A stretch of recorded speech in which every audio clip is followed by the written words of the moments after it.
Hello, good morning, good afternoon, and good evening. Welcome to Professionally Speaking. My name is Rahan Ali Muhammad, your host, and I would like to welcome you to episode 3 of this podcast. Today with me, I have Alijawad Molu, a business owner of Solutions Africa based in Mombasa, Kenya. Their aim is to create solutions for different problems in Africa, specifically environment friendly. Good evening, Alijawad. How are you? Good evening, Rehan. Thank you for having me. I'm good. How are you? Good, good.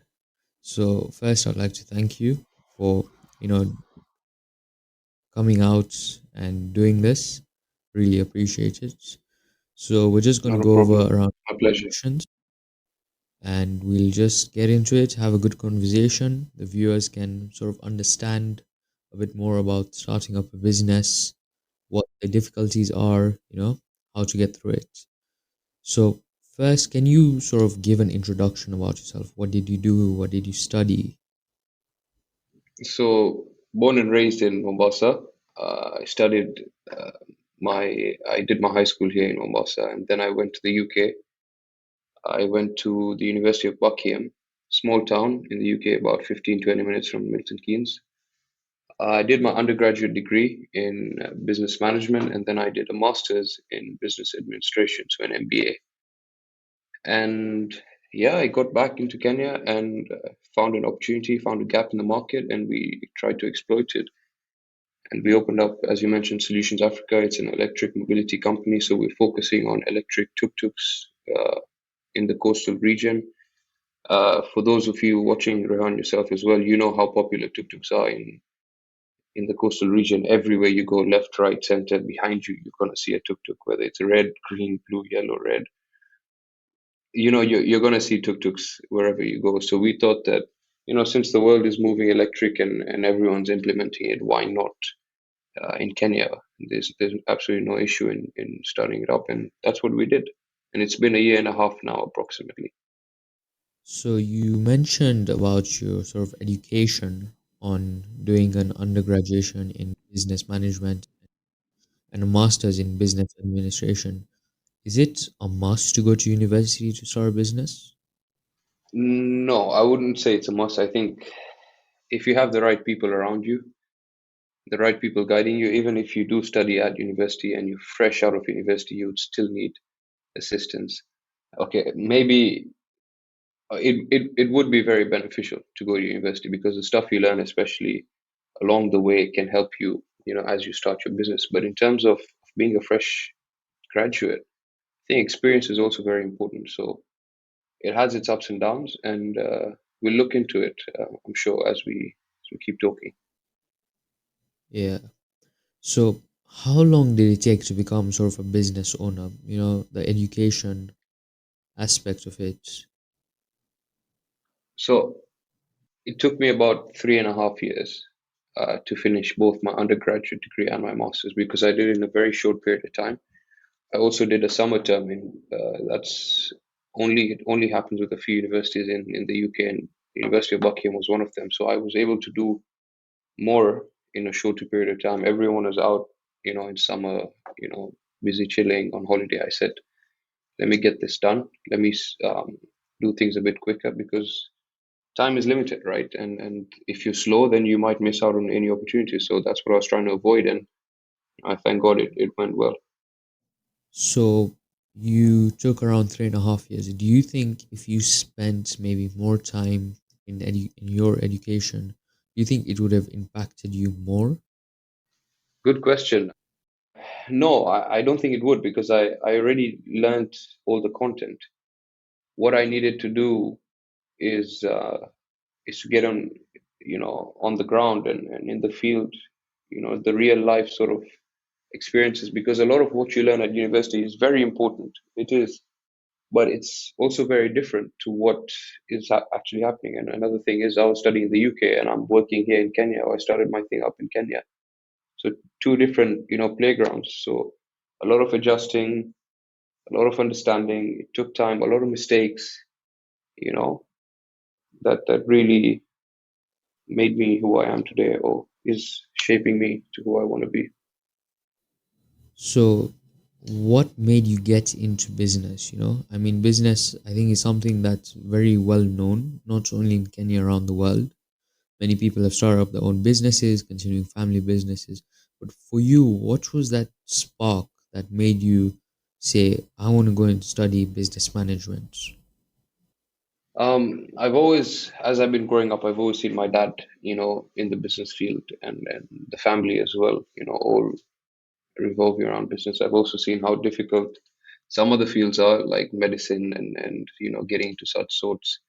Wasn't really my interest. I wasn't really interested in any of those fields. I just wanted to do business, because another thing is business is so wide, and it really brings out a lot of opportunities. Instead of focusing on, let's say, for example, medicine is also wide, but somewhat limited, whereas business is wide. There's HR, there is accounting, and yeah, you would need to do a few extra modules for financials and stuff, but there is opportunity, when it's business. Uh, I mean, that's what I think, and yeah, like I said earlier, I've grown up seeing everyone around me in my family doing business, and there was a lot of opportunities for me. So I said, let me get into business. So do you think there's any other career apart from business that is as wide as business in terms of opportunities? And I can't think of any. Not really. Do you have anything in mind?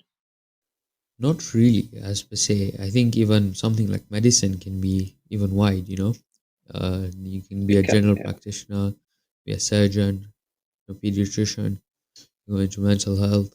Yeah. So I think there's a Correct, lot. correct. And then I think every career has its differences. agreed. And I might sound a bit critical on the other careers, but maybe it's just my passion that's talking. Yeah. I feel passion is something that is the biggest thing you need in a career. I think that's one advice personally I would give to someone. If you don't have the passion, you wouldn't go far, you know? Agreed, 100%. So, I mean, we see a lot of people whose parents push them into something they don't really want to do, you know. And then, I mean, I've personally seen at universities a lot of medicine students. I had a lot of medic friends. A lot of them were like, it's not really my thing. I really don't want to do it, but it's my parents. My dad's a GP and he really wants me to get into it as well. And they're not happy. And eventually they go through 4.5, 5 years, and on their last year, they're like, I'm sick of it, I'm tired. And that's 5 years down the drain, or not even then, even after graduating. That passion is not there, and you're not able then to connect with your clients and your customers. So, like you said, I 100% agree with you. Passion is extremely, extremely important. so speaking of passion, I mean, I've seen from the past couple of minutes I've been talking, I see your passion is very big for being a business owner or a businessman, as you could say. So, are you happy with your career? I thank God, yes, I am. There's no other place I'd like What, to be. okay. So, Go what on. makes it happy? What makes it something that every day you wake up, you're looking forward to going to work? What's that thing that makes you look forward? So, Solutions Africa is not the only thing I'm doing. I'm also in the logistics industry, as that's the family business. So I'm trying to juggle a lot of things at once. I think my main role in the other company, Console Limited and Transfreight, that's a CFS and a freight forwarding company, is going out and closing deals, meeting new people, networking. Uh, the satisfaction you get and the drive that you have. I mean, not every deal goes through, not every deal works, but for those that do, the joy that you get in them is really fulfilling. It's a very fulfilling job to me, and and I really enjoy it, and I think that's what drives and pushes me into doing this every single day. Yeah, you do get your ups and downs, but overall, there's a lot of learning, a lot of growth, and a lot of meeting of new people and everything. So, yeah, going back to your question, yeah, I would say that I'm happy to be where I am right now. So, basically, meeting people and getting these contacts and connections is what makes you happy. I wouldn't say just that. I just like the routine. I just like the way it's designed. It's yeah, I mean it's overall it's a good place to be. I wouldn't say it's just that. I would just say that just the fulfillment and everything, as when you close a deal or when things go well. And also the mistakes that you make, you look back and you're like, okay, I could have done things differently, but I wouldn't have been able to learn if I didn't go through that specific mistake, and there are a lot of them that's happened before and they've not repeated, you know. So so yeah. So you talked about sort of ups and downs. Do you think business, if someone wants to become a businessman or a businesswoman, do you think they would also go through a lot of ups and downs, make a lot of mistakes in that career? Yeah, I mean you'd be lucky not to if you have someone really close to you who can advise you on how to go around things. But I personally think like you're destined to make mistakes because that's the only way you grow.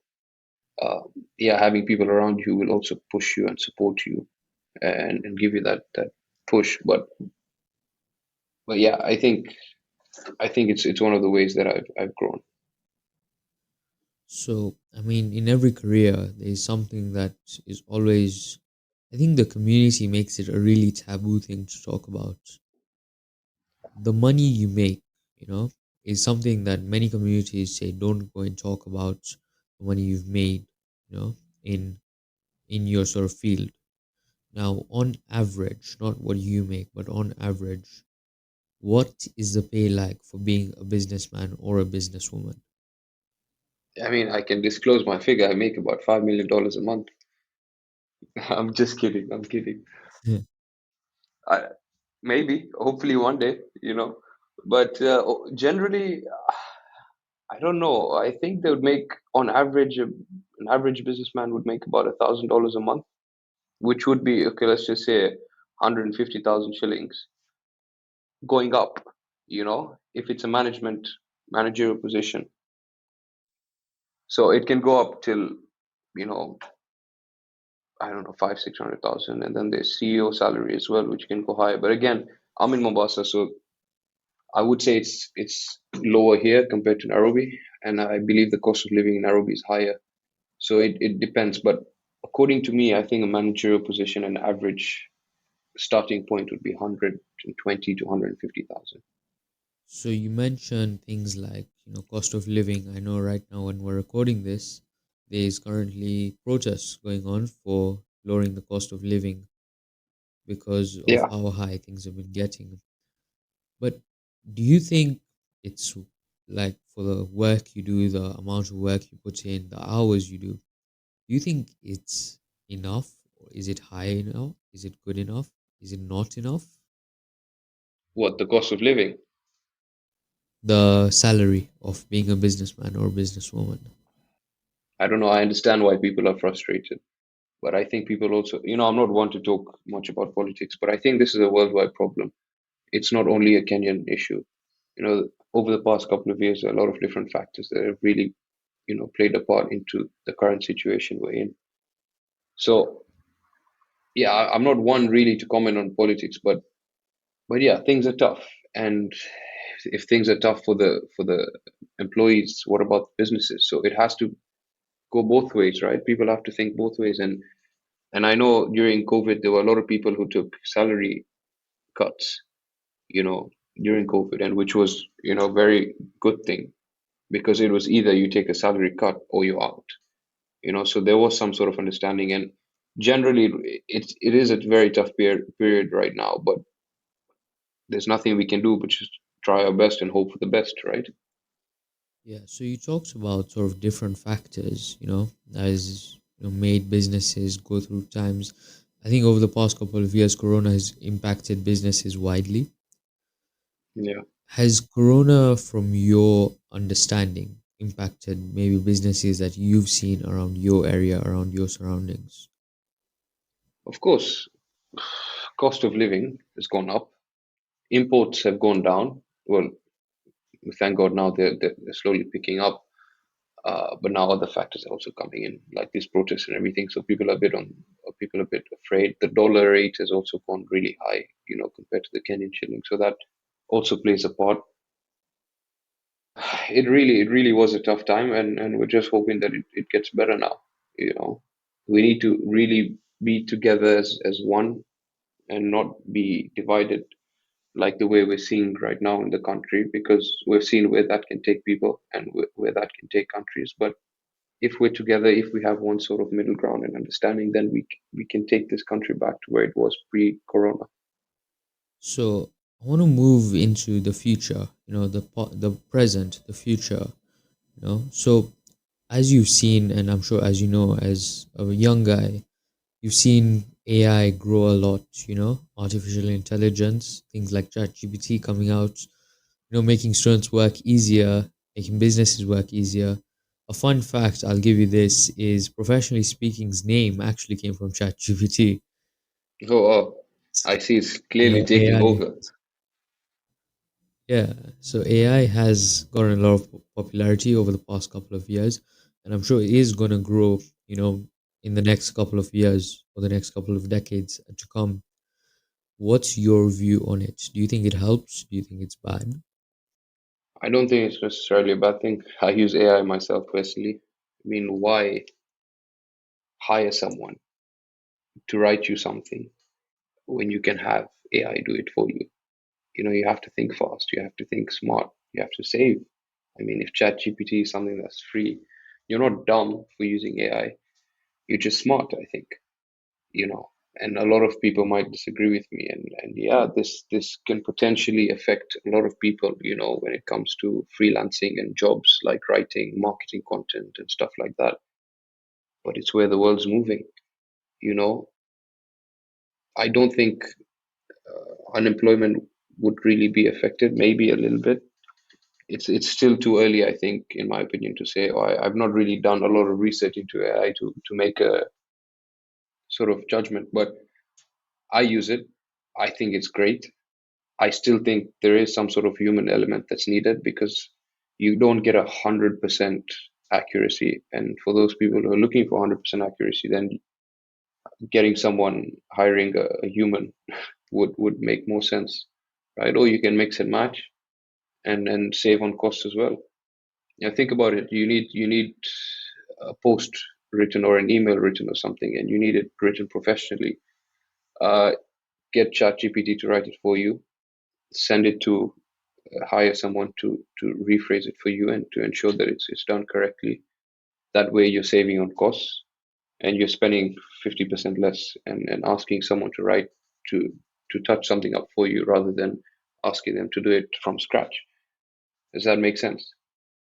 Yeah, it does. I mean, for you, you're looking at it from the aspect that, why maybe hire someone just to write an email, make it professional, grammar, and all. So, I mean, AI, people are saying is going to take over the world soon, and I mean, a big part of the world is our jobs, as maybe a student or, the person that teaches me is a teacher. So, Yeah. their job could be taken over by AI. As a businessman, do you think future businessmen and women will not be needed because AI is coming in, AI is growing? Do you fear that?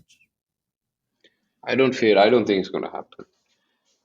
I mean, we've seen it with robots. A couple of years ago, they said robots are going to take over. Yeah, I think a few places in China and stuff, like the factories, things have become automated, but there's only so much AI can do. I mean, what can it do for you? It can do a bit of your marketing. It can write you a couple of emails. It can give you pointers before you get into something. But a human element, a human being is needed, because without the deliverance through a human being, AI is not really. It's not. It doesn't make sense to use it, right? Because you need a human to deliver it. So no, I don't think AI would take over. It's just a bonus that is there to help people. But no, I don't think it would cause unemployment. So, do you think maybe like someone like myself could go and start up an entire business using AI? No, you can do the coding bit, like the websites, coding, the app building, all of that. That could. possibly help you out and save costs. I think it would make your business easier to start up in terms of that, but you would still need the manpower. I mean, okay, give me an example. What would you like to start up? So maybe let's say, something like environmental airplanes, you're in the environmental business. An e-plane maybe, for example. Any plane. I'd love to see that. No, you would still need humans, right? Who's gonna build it for you? You're not gonna get AI to build it for you. It'd probably help you out, and if you need a plan made or something, then in any different way, the AI model can do it for you. But again, like I said, you need the human deliverance to do it. Technical bits could come in through AI, but again, deliverance is the main thing. Now, unless you mix AI with robots, that would be something interesting. I haven't really thought of that. It just came across my mind now. But AI and robots linked together, then possibly unemployment. So if we were to bring in AI and robots, do you fear that it could take over your career? Not my career, no, but I would say manufacturing careers, right?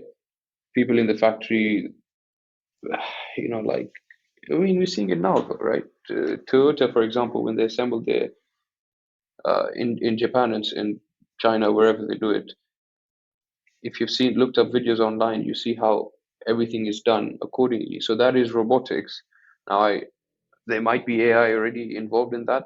So I'm sure people have lost their jobs because of automation, robotics, and stuff like that. But in my particular field, I don't think that it would really. I'm more of a guy on the ground speaking to people, selling. So I would not see a robot talk to a client and try and close a deal. But if it does, then I'm buying the robot and walking around with it everywhere. Interesting. I mean, that's something I don't think I would hear someone say that if the robot could just do it, then you have an 8 a.m. meeting, you just send the robot for that. Maybe 50 to 100 years from now. Maybe, If I'm possibly. lucky to live to 124, then maybe I'll see it.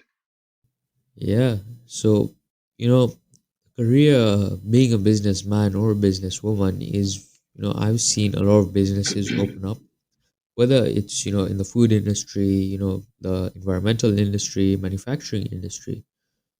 Do you think that to get into the career is quite competitive? Do you think it's quite hard to get into the career? As in just a general career. As in becoming a businessman or a businesswoman, do you think it's very hard? Do you think it's hard for someone, like let's say myself, to enter into the business career? So do you mean being employed or starting your own thing? We can say, let's say if I wanted to start my own thing. So do you think, like, you factor into things like education, things like starting it up, the pros and cons of that? I think it really depends on what you want to do, right? If you see a gap in the market, then it's possibly easier to get in. If you see there is competition as well, it's also a good thing because you know that there is a market for it. So you could possibly get into it. Now, the main thing is education is important, okay, fine, but I wouldn't say it's the number one thing. I would say your soft skills, if I'm not mistaken, that's the right word. How well can you speak? How well can you think? Can you prioritize the right things? Can you manage things correctly? You know, I think that is very important. And then having the team around you, getting the specialized people. For example, the e-tuk-tuks, electric tuk-tuks. Am I getting the right supplier? Am I getting the right engineers? Do I have the right salespeople? Those are the things that you need to look into. Yeah, it might be costly, but if you're starting your own thing up, you would need to take that into consideration. It is possible with lower investments. It is, and that just depends on how strong-minded you are and how positive and confident you are. That can also make a difference. I won't say money is the most important thing, but there are a lot of different factors. Like I mentioned. So it's not difficult. It is competitive. I would say that definitely. Everyone's trying to get into everything. Like from the time we got into electric tuk-tuks, three other companies have come in. as soon as we got in, about a couple of months after. So they saw the gap as well, and they also tried to exploit it. So we basically opened the doors for them. But when we saw competition, we didn't get scared.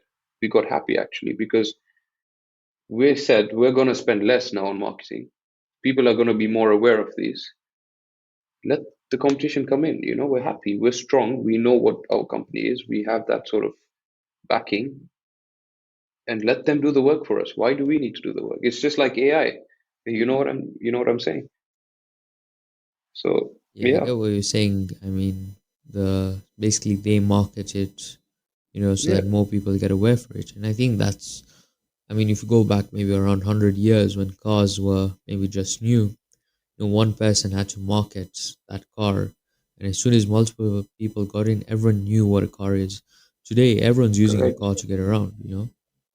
Yeah, of course. And a lot of So, my friends were telling me, sorry, a lot of my friends were telling me, Ali, you're gonna now there's someone else coming. What are we gonna do? I said, relax. They're doing the work for us. Take it easy. It's fine. It's gonna be okay, and more people are gonna hear about us. So yeah, it's an interesting sort of business market that we're in, so you're saying basically we should not be afraid of competition? to an extent, depending on what you're doing. Uh, in terms of the logistics side, there is a lot of competition. Everyone's trying to slash rates, but I think what we focus on in our companies is the service delivered.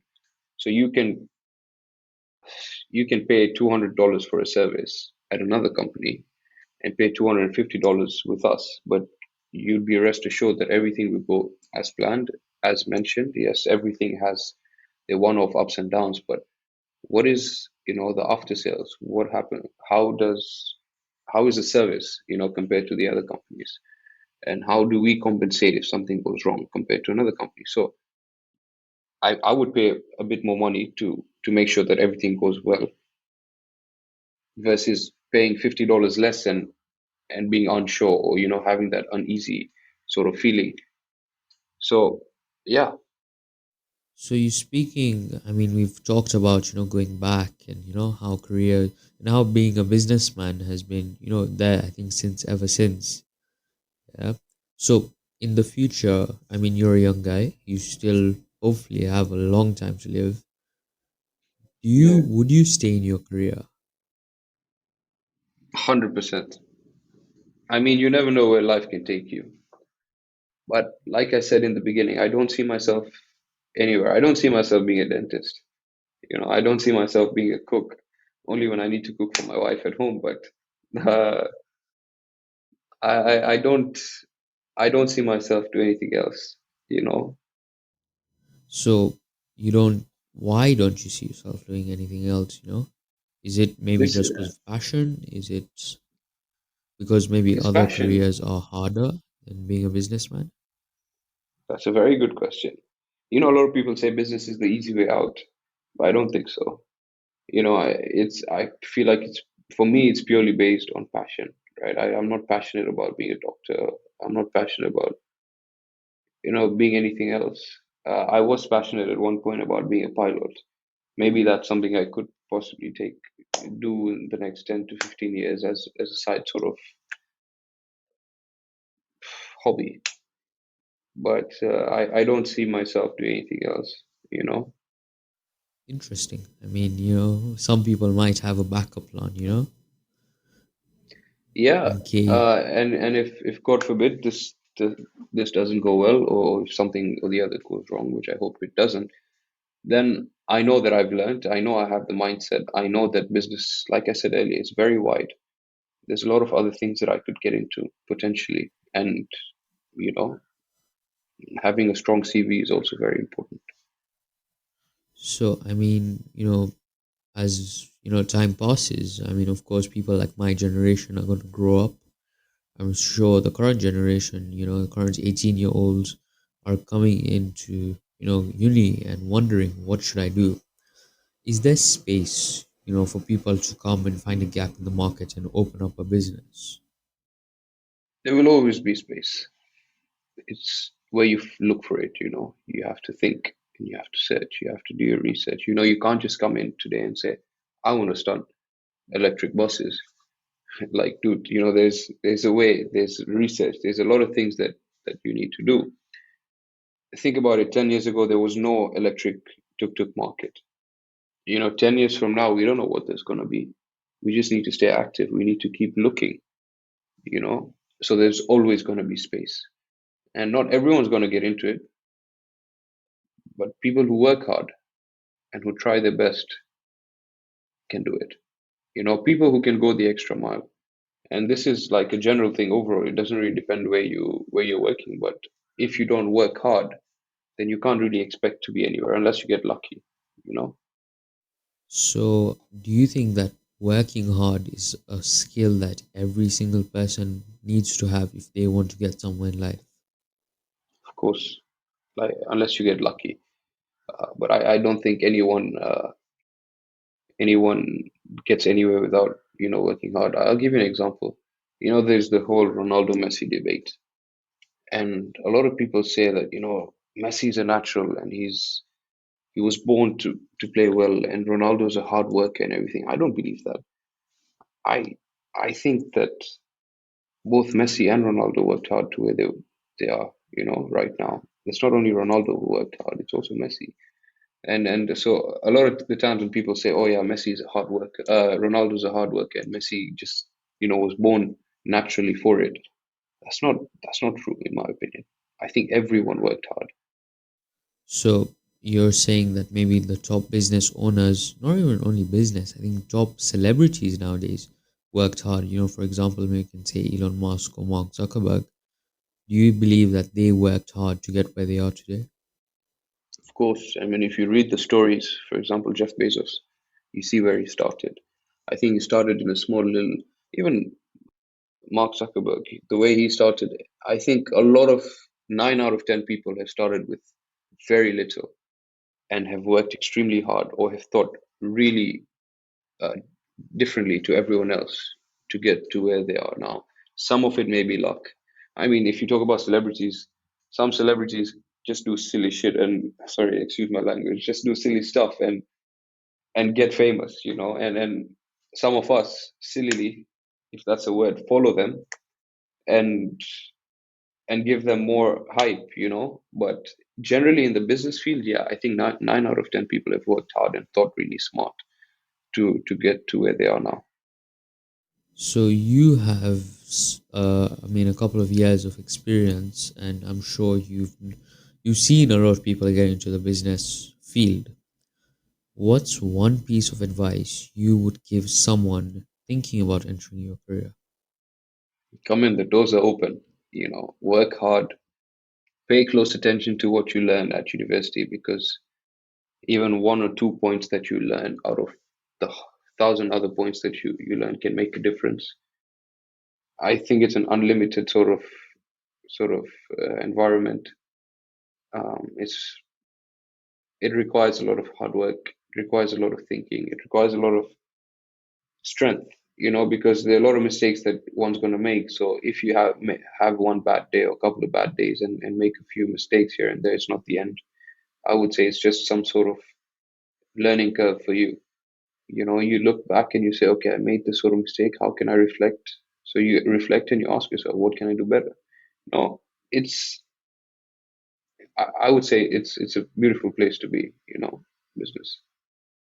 So I And just want to pick there's up on there's some. no Sorry. sorry, I just want to say there's no failure. So even if you do start your own company or you do start your own business, doesn't mean it's the end. And if it doesn't work, it doesn't mean it's the end.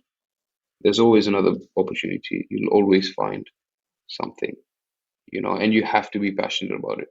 If you have no passion, if you're thinking about surgery whilst you're doing business, then you're in the wrong field, you know, and it's never too late. Even and that's yeah, that's another thing. You can be 50, 60 years old and still get into the business field. You don't have to be 25, 22, 21.